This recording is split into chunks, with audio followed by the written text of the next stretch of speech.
pembahasan ini kita akan membahas mengenai pengertian manajemen keuangan. Kita lihat dulu dari masing-masing pengertian manajemen dan keuangan. Pengertian manajemen sendiri dapat diartikan sebagai proses pelaksanaan suatu tujuan tertentu yang diselenggarakan dan diawasi. Manajemen dapat juga diartikan sebagai proses perencanaan, pengorganisasian, kepemimpinan, dan pengawasan upaya atau usaha-usaha anggota organisasi dalam menggunakan sumber daya organisasi yang sudah ditetapkan. Kemudian, keuangan atau bidang keuangan merupakan salah satu fungsi dari fungsi-fungsi perusahaan, baik fungsi personalia, fungsi operasi dan produksi, fungsi pemasaran, dan fungsi penunjang bagi lancarnya operasional suatu organisasi atau perusahaan. Nah, fungsi keuangan ini ada di setiap organisasi maupun perusahaan yang profit maupun non-profit. Nah, kesinambungan suatu organisasi itu sangat bergantung pada bidang keuangan. Kenapa?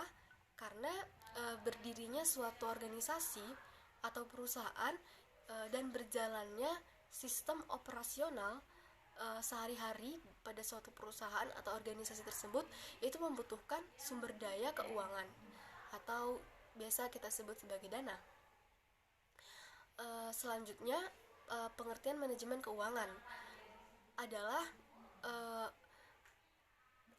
manajemen. Jadi fungsi manajemen keuangan itu adalah manajemen terhadap fungsi-fungsi keuangan, yaitu mengelola fungsi penggunaan dan mendapatkan dana. Manajemen adalah suatu perpaduan ilmu dan seni dalam merencanakan, mengorganisir, melaksanakan, dan mengawasi sumber daya keuangan dalam mencapai tujuan yang telah ditetapkan melalui kegiatan orang lain.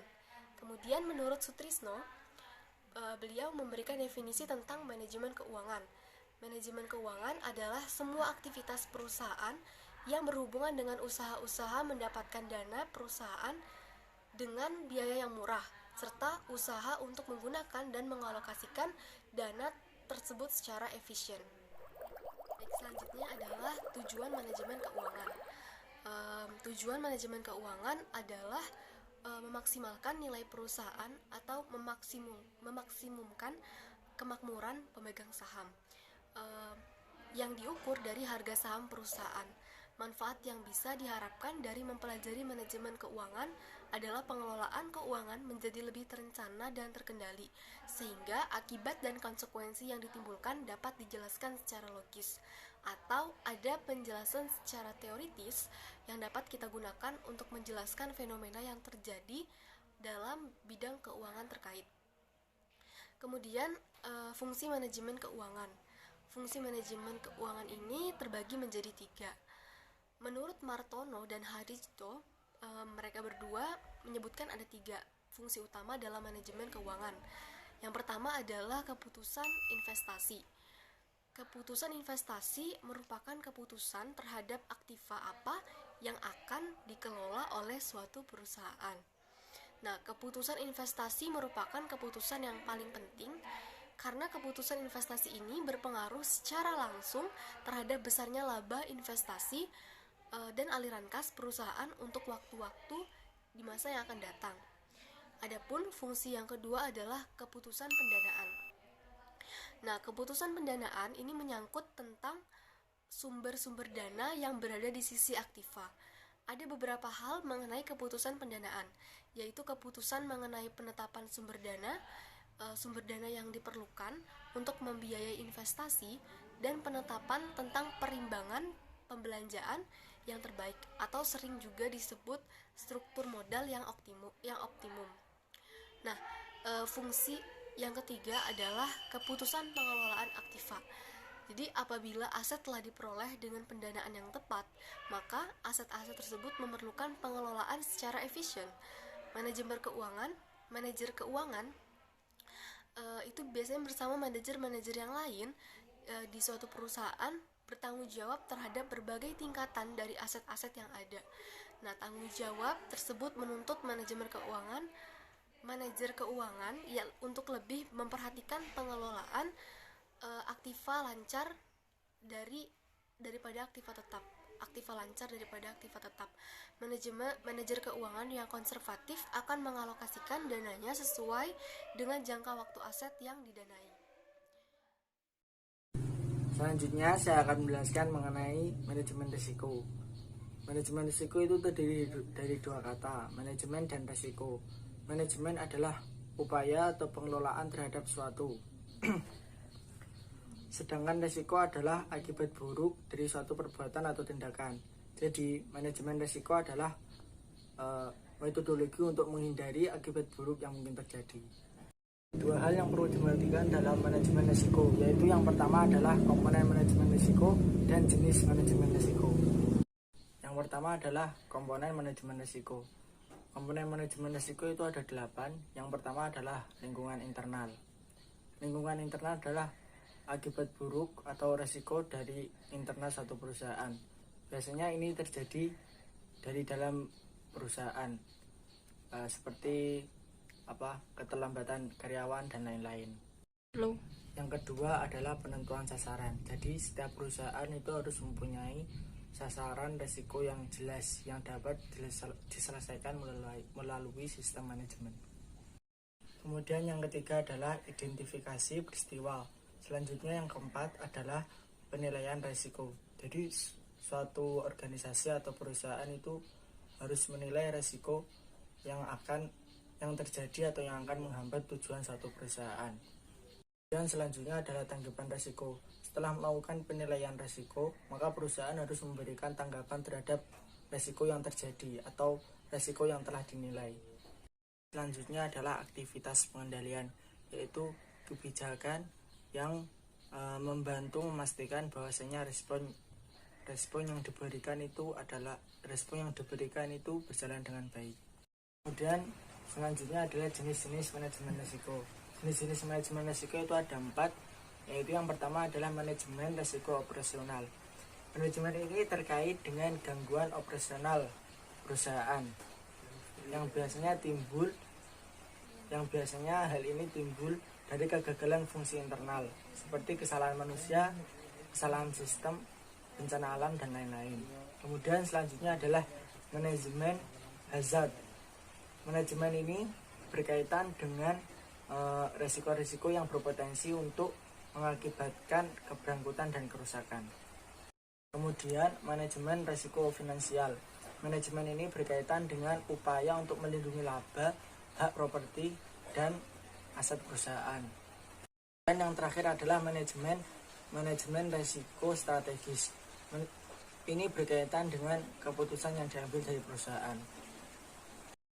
Jadi kesimpulannya adalah manajemen risiko adalah suatu tindakan untuk menghadapi risiko-risiko yang terjadi di masa depan yang menghambat tujuan suatu perusahaan. Proses ini dimulai dengan mengidentifikasi kemungkinan yang terjadi di masa depan, kemudian penilaian risiko yang ditimbulkan, kemudian penentuan respon terhadapnya, dan pengawasan atau pemantauan berjalannya respon tersebut. Kali ini saya akan menerangkan mengenai administrasi, pembukuan, pelaporan, budgeting, dan perpajakan. Pengertian administrasi adalah suatu pedoman yang erat kaitannya dengan penggunaan dan pelaksanaan dana yang ada dalam suatu organisasi untuk menghasilkan aktivitas organisasi. Jadi mencakup seluruh kegiatan yang berupa pencatatan, pendataan, pengeluaran dana dalam berbagai bentuk operasional perusahaan. Tujuannya untuk mempermudah proses pengeluaran dan pemasukan uang pada suatu perusahaan, kemudian mempermudah kegiatan transaksi karena adanya bukti yang dapat dipertanggungjawabkan. Yang terakhir itu mempermudah manajer untuk mengetahui kondisi keuangan perusahaan dalam kurun waktu tertentu. Yang pertama, fungsi pertama investment function yang berfungsi sebagai wadah yang digunakan untuk menyimpan debit atau dana perusahaan yang nantinya bisa digunakan untuk kebutuhan perusahaan. Ada long term sama short term investment. Kalau long term itu jangka panjang seperti tanah, alat produksi, kas, dan lain-lain. Kalau short term itu utang piutang, persediaan, kas. Jadi itu kalau short term itu jangka pendek, kalau long term itu jangka panjang. Kemudian ada shopping function yang itu diberikan kepercayaan untuk melakukan pembelanjaan atau debit dari suatu perusahaan yang berguna untuk kebutuhan perusahaan. Yang ketiga, profit sharing function itu untuk membuat serta menentukan aturan di dalam urusan pembagian keuntungan yang didapat oleh perusahaan. Yang keempat, fundraising function, yaitu menyediakan dana untuk perusahaan sehingga perusahaan mampu memenuhi kebutuhannya.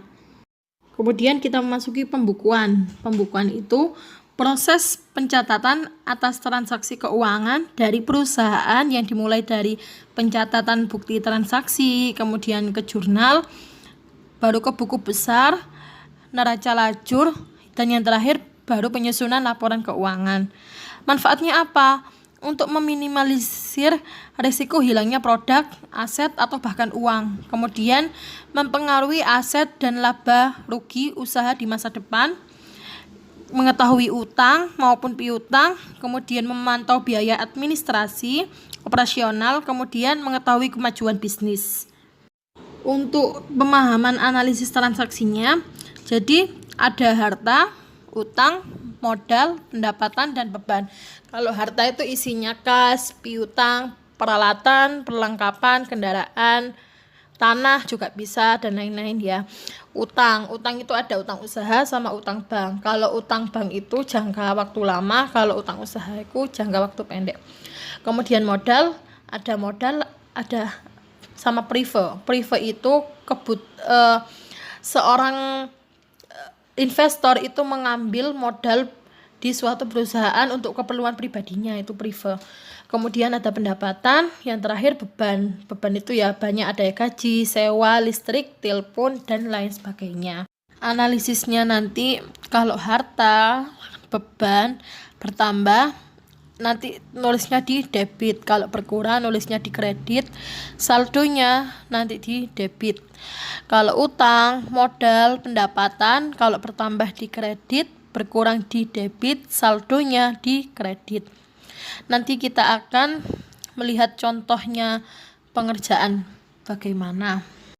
Penganggaran atau budgeting, yaitu suatu rencana keuangan periodik yang disusun berdasarkan program yang telah disahkan dan dinyatakan secara kuantitatif dengan satuan uang untuk jangka waktu tertentu. Karakteristiknya mencakup jangka waktu tertentu, biasanya itu periodenya 1 tahunan. Kemudian menjadi bahan review yang disetujui oleh pihak yang memiliki wewenang lebih tinggi. Yang terakhir, kinerja keuangan itu dibandingkan dengan budget untuk melihat apakah ada selisih dan bagaimana cara menanggapi selisih itu gitu.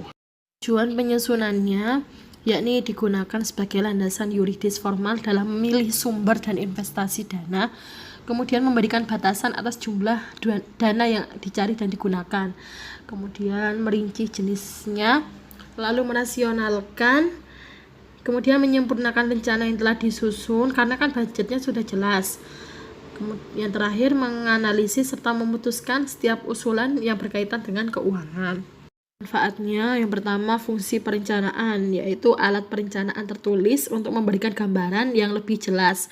Lalu pelaksanaan itu sebagai pedoman dalam pelaksanaan pekerjaan untuk menjalankan kegiatan itu selaras dengan tujuan yang telah ditetapkan.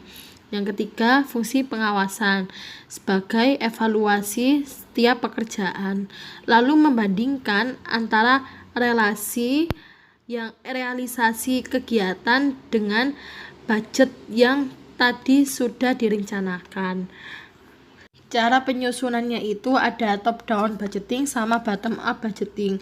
Kalau top down itu penyusunannya langsung oleh pimpinan. Emang keuntungannya itu mempersingkat waktu, tetapi dia itu tidak memperhitungkan kebutuhan tiap-tiap bagian dengan tepat. Soalnya kan keputusannya secara sepihak. Kemudian kalau bottom up budgeting itu penyusunannya itu disiapkan oleh pihak-pihak terkait yang akan melaksanakan budget. Keuntungannya itu alokasi dananya lebih tepat, tetapi dia itu memakan waktu yang cukup lama, kan diskusi seperti itu. pajak jangan lupa untuk disusun pada penganggaran, karena setiap perusahaan, setiap kegiatan usaha itu pasti dikenakan wajib pajak.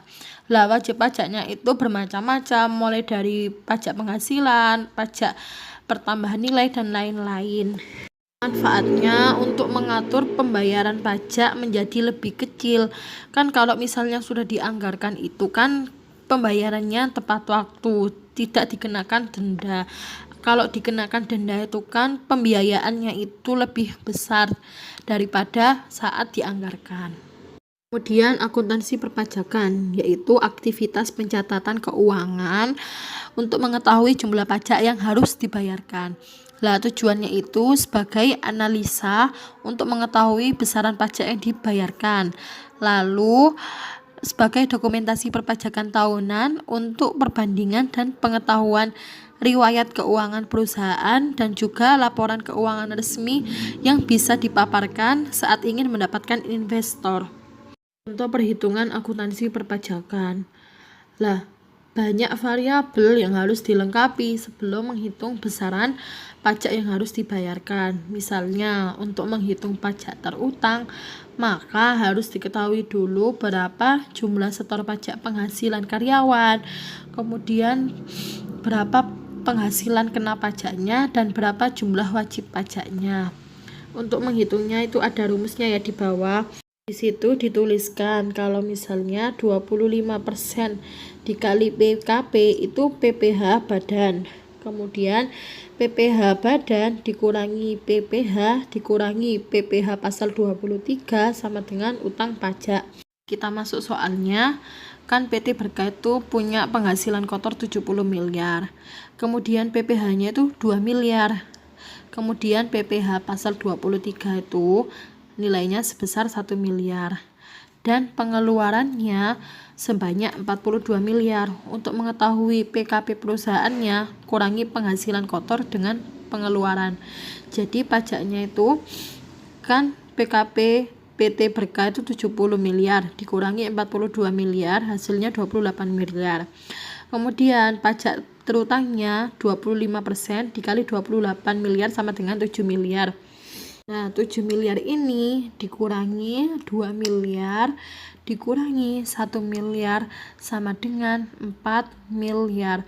Kenapa kok dikurangi 2 miliar? Karena PPh-nya sebesar 2 miliar. Kemudian 1 miliarnya itu PPh pada pasal 23. Jadi ketemu utang pajaknya itu 4 miliar.